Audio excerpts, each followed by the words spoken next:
Lands वाले काम की अपडेट दे देता हूँ। तंग आ गया हूँ। अच्छा, रात के 3 बजे। It's sudden Wednesday, December first week का वेडनेसडे। आई थिंक आज सेकेंड हो गया शायद। बच्चे घर जल्दी सोना पड़ गया। 9 बजे सोया था, 2 बजे फिर नींद खुल गई। तब लगा हुआ वीडियो बना रहा हूँ, किससे अच्छा टाइम यूज़ ही कर लूँ। तो लैंड्स वाले काम का अपडेट। एक ना पर्शिंग नेवाडा की से वो हुई थी। उसमें क्या था, मैं बिल्कुल क्लियर था। मैंने बड़े अच्छे तरह से रिसर्च कर रखी थी। 3 घंटे दूर थी लैंड, दिस एंड दैट, और मैंने रिसर्च कर रखी थी। मैंने बड़ी अग्रेसिवली उस पर किया। 100 रुपये एकड़ पे 40 एकड़ ज़मीन बिकी, जो मेरे को पता था बहुत अच्छा प्राइस है। 4,000 से मेरे से, मतलब मैं मेंटली रेडी था 5,000 के लिए। तो मतलब 5,000 लगाना चाहिए था, ठीक है ना। और ठीक है ना, मेरे को ले लेनी चाहिए थी, बस मैंने नहीं की। अब वो पहली थी मेरी बिडिंग। तो फिर वॉटकम काउंटी तो मैं एक बड़ी मज़ेदार बात बताता हूँ। उसमें ना लिखा था, क्या नाम है, दोनों में गलती। पर्शियन नेवाडा में लिखा था कि ना ये ईस्टर्न है ना 3:30 पे बंद होगी। पैसिफिक पे ख़त्म होनी थी वो बिडिंग। तो मैं ध्यान से रूल्स पढ़ा कि 5 मिनट तक वो चलती रहेगी अगर एक्टिव बिडिंग चल रही है। चलो वो भी बात हो गई। लेकिन मैंने कुछ देखा, कुछ लोग, कुछ मीटिंग्स ना 12 बजे बंद हो गई, कोई 12 बज के 5 मिनट में। बाद में देखा सबके टाइम अलग अलग थे। तो हर काम को करते करते पता चलता है उनके यूज़ केसेस का, उनके एग्जैक्ट सिनेरियोस का। वो माइंड में बैठने लग जाते हैं, and then you start to be able to think through those. ये मतलब मेरे लिए ये इसका टेक अवे है। सेकेंड टाइम जब मैं वॉटकम काउंटी के अंदर बैठा था, मैंने पढ़ा 12 बजे। मैं कहा ला, ये भी 12 बजे है। मैं 12 बजे से मेंटली रेडी था। वो ध्यान नहीं दिया इस बार कि वो ईस्टर्न स्टैंडर्ड टाइम है।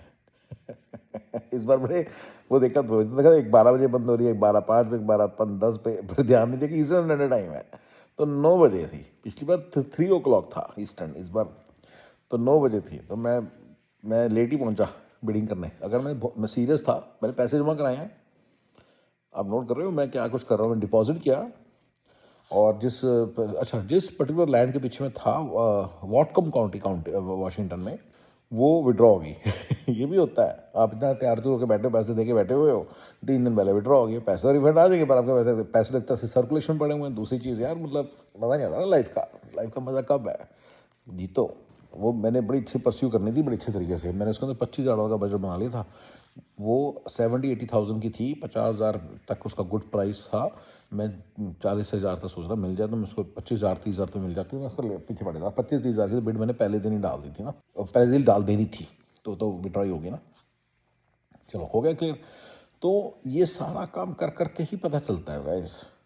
यही है अपना टेक अवे। अगर अब मैं ना करूं, घर बैठा रहूं, सोचता रहूं, हाँ, पर कैसे डिसाइड करता हूँ कि इसको परस्यू करने लायक चीज़ है, लैंड्स वाला काम जैसे।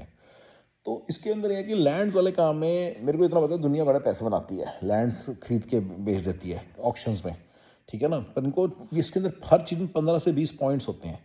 अगर मुझे 15 से 20 पॉइंट्स पता चल गए तो मेरा एक बार हाथ बैठ गया तो ये अच्छा। मेरे लिए डेलीगेबल एंड आउटसोर्सेबल काम होना चाहिए। तो डेलीगेबल एंड आउटसोर्सेबल काम है, तो इसलिए मैं इसके अंदर पड़ गया हूँ।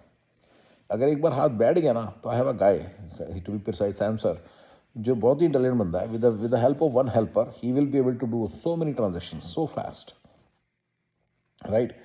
अच्छा, मुझे एक वीडियो मिला ऑनलाइन एक बंदे का, जिसने मुझे काफ़ी सारी बातें बताई कि इन सब चीज़ों का ख्याल रखना होता है जब आप लैंड को असेस करो।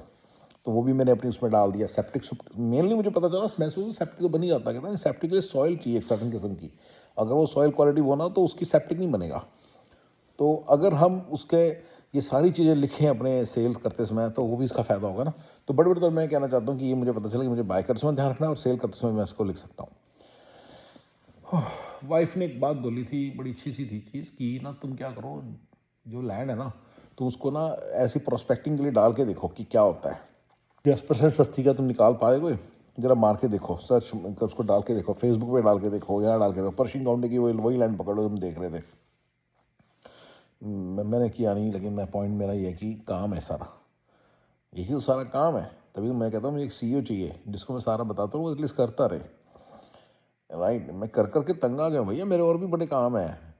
ऐसे घर नहीं चल रहा, बिना आवाज़ से अपने अब नहीं चल रहा, काम है। जिसके तो में ये होता है ना कि अरे तो करना ही पड़ेगा, कैसे करना पड़ेगा, सारा काम कैसे कर लें। तो you need a plan, right. So need a person. मुझे सीईओ की हमेशा तलाश रहती है। इसलिए उसको प्रोसेस को CEO प्रोसेस आउटसोर्सिंग होगा, CPO। 2 बंदों की टीम बनेगी, एक बड़ा तगड़ा बंदा और एक ठीक है। दोनों बंदे इंटेलिजेंट बहुत होंगे, लेकिन दूसरा बंदा जूनियर भी चलेगा और पहला बंदे को नॉलेज बहुत इकट्ठी करनी पड़ेगी और उसको नॉलेज होगी। तो ये सारा सिस्टम बनेगा, तब जाके चलेगा काम। 2 बंदे बहुत हैं, क्योंकि मैंने देख लिया कि 3300 काउंटीज़ हैं। वैसे तो हर हफ्ते 60 काउंटीज़ की होनी चाहिए यार, पर 2-3 काउंटीज़ की होती है बिड। पहले मैं ज़रा उस पर तो हाथ बिठा लूँ, जितनी मेरी जो बिडिंग साइट है ना जिस पे होती है, तो उस पर तो हाथ बिठा लूँ, फिर उसका अगला देखूँगा। तो ये लेटेस्ट अपडेट है गाइज लैंड्स का, ठीक है ना गाइज, ठीक है ना। तो ये है लेटेस्ट अपडेट। 15-20 पॉइंट्स को ढूंढा जा रहा है और इस पर हाथ बिठाया जा रहा है। ये हाथ उसी के बैठेगा जो बंदा लगेगा, जो बंदा लगेगा, बैठेगा, टिकेगा। ये ऐसे घर में बैठे बैठे नहीं होती चीज़ें, राइट। और ये ट्रेडिशनल काम है सारा, पर अगर एक बार हाथ बैठ गया बड़ी तगड़ी चीज़ है। एक और भी फंडा होता है अमेरिका में, जो लैंड होती है ना डिप्रिशिएबल नहीं होती। लेट से आपने 1 मिलियन का घर खरीदा, रेंटल प्रॉपर्टी, उसमें 200 के की लैंड है, 800 के का लेट से घर बना हुआ है उसके ऊपर। तो इसको बड़ी इंटरेस्टिंग बात बताना चाहूँगा, 200 के डेप्रिशिएट नहीं होंगे, 800 के ही होंगे। तो आपका जो नॉन डिप्रिशिएबल कंपोनेंट वो इस तरह की एप्रिशिएटेड मनी से 1031 एक्सचेंज से आप ले सकोगे। ये भी फंडा है कहीं ना कहीं। मैं इसको ना अलग किस्म की वो मानता हूँ, लैंड के अंदर जो पैसे हैं ना वो अलग किस्म के मानता हूँ। वो ना थोड़े से बाकी घर की तरह के नहीं होते, क्योंकि डेप्रिशिएबल नहीं होता। तो इवन होटल भी जब बनाना होगा ना, आप पूरा पूरा होटल डेप्रिशिएट कर सकते हो, पर लैंड नहीं कर सकते, समझ रहे हो। तो लैंड सारे पैसे गए, वो फंस गए डेप्रिशिएट नहीं होंगे। तो ये थोड़ा सा सोचना पड़ता है। तो मैं इसलिए लैंड के पीछे थोड़ा सा ये भी, आई डोंट नो आपको मेरा बात समझ आएगी नहीं, मुझे भी समझ नहीं आ रहा मैंने आपको ठीक तरह से बताया कि नहीं। But land is a different capital asset than the building, and इसलिए ना उसकी कॉस्ट कम करने का एक तरीका बन सकता है 1031 एक्सचेंज के थ्रू। इसके अलावा और क्या बताऊं लैंड के बारे में।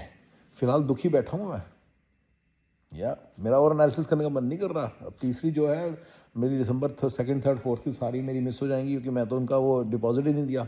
तो अब मैं जो नेक्स्ट दिसंबर 9 10th में उसका डिपॉजिट देना है, तो वो मतलब मन ही नहीं कर रहा, क्या करूँ बताओ। तो ऐसे भी होता है। I need a guy who is dedicated to this thing. मैंने अपने स्टाफिंग बिजनेस में भी तभी मैंने ज़्यादा बरकत देखी जब मैंने एक डेडिकेटेड स्टाफ मेंबर हायर किया इंडिया में, एंड दैट्स अनदर स्टोरी। फिर मैंने उस टीम को काफ़ी बड़ा कर लिया। मैं बात करूँ 2010-11 की, ठीक है ना। और ये बंदा हायर करना, और बंदे मुझे बोलते रहते हैं इंडिया में कि मैं क्या काम करूँ, अमेरिका से आया हूँ, मुझे इंडिया क्या काम करूँ। भैया मुझे नहीं पता कितना, बट 1-1.5 लाख रुपया महीना तो मैं भी दे सकता हूँ to a good CEO, and with commissions on whatever land we buy and purchase, sorry buy and sell, या प्रॉफिट के ऊपर मैं दे भी सकता हूँ। तो ये भी हो सकता है, लेकिन बंदे कोई काम करने को तैयार होते नहीं इंडिया में। उन सबको अब यहाँ पे $1 लाख महीने का साल का बना रहे थे, तुमको $1 लाख बनाना है इंडिया में, ये नहीं देख रहे कि यहाँ पे खर्चा भी तो उस हिसाब से था, वो भूल जाते हैं। और वहाँ पे Tier 1 सिटी में जो है खर्चे ज़्यादा, Tier 2 सिटी में बैठे हुए हो, Tier 3 सिटी में बैठे हुए हो, पर आपको Tier 1 के दोस्तों की तरह सैलरी बनानी है, बेंगलोर के लोगों की तरह। अरे बेंगलोर वाले का खर्चा भी तो देखो, हर चीज़ का खर्चा ज़्यादा है। आप अपने घर में बैठे हो तो थोड़ा सा समझ रहे हो ना। तो ठीक पैसों में अगर आप काम करने को तैयार हो जाते हो, तो मैं तो कहता हूँ बड़े आराम से बड़ी रॉयल लाइफ बन सकती है इंडिया के अंदर। मेरा ये लैंड वाला काम को आपको जल्दी समझ भी आएगा, आपको काउंटी वाउंटी सब समझ में आएगा, मुझे आम आदमी को क्या समझ आएगा। बट एनीवे इस तरह के बंदे मिलते नहीं गाइस। तो मेरे व्यूअर्स को जिनको मैं CPO फॉर्मूला के बारे में बहुत कुछ बता चुका हूँ, याद रखना ये बंदे बड़ी मुश्किल से मिलते हैं, होते नहीं हैं, कोई काम कुम करके राजी नहीं। और CEO का मतलब एक ही है कि सारा काम उनको खुद देखना पड़ेगा, सारा काम करना या करवाना पड़ेगा। They will have to hire 1 or 2 people, बस 1 पर्सन मेनली शुरू से, and then he'll have to do understand everything, and once he understands the entire formula then we can scale. मेरी हेल्प से बड़ी जल्दी होगा, पर भाई मैं से डेली नहीं बैठ सकता, डेली मैं बैठ नहीं सकता, ठीक है ना। चलो जी, ओके जी, थैंक यू गाइस।